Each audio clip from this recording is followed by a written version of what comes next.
Salam, vaxtınız xeyir. İnsanın ruzusu təkcə qazancla ölçülmür. Ruzunun enerjisi, qəlbin təmizliyi, niyyətin saflığı və insanın yaydığı qədim biliklərə görə şükür eləyən, halallığa üstünlük verən və başqalarına yaxşılıq edən insanların enerji sahəsi genişlənir və bolluq axını daha güclü şəkildə həyatlarına daxil olur. Fikrimcə, evdə daim narazıçılıq, kin, paxıllıq və neqativ düşüncələr bolluq enerjisinin qarşısını ala bilir. Buna görə də yaşayış yerinizin təmiz saxlanması, xoş sözlər söylənməsi və müsbət niyyətlərin qorunması vacib hesab olunur. Səhər saatlarında olunan dualar, ehtiyacı olanlara yardım eləmək, valideyn xeyir duasını almaq və ürəkdən minnətdarlıq hissini yaşatmaq ruzu qapılarının açılmasına səbəb olan mənəvi amillərdən sayılır. Həmçinin inanılır ki, insan başqalarının haqqına girmədikdə, qəlbində paxıllıq daşımadıqda və qazancında dürüst olduqda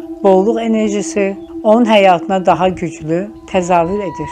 Ruzu insanı axtardığı kimi, insanın niyyəti də ruzunu özünə çəkir. Ürək işıqla dolduqca, bərəkət də həmin işığın ardınca gəlir. Bu qədər, çalışın, salamat qalın.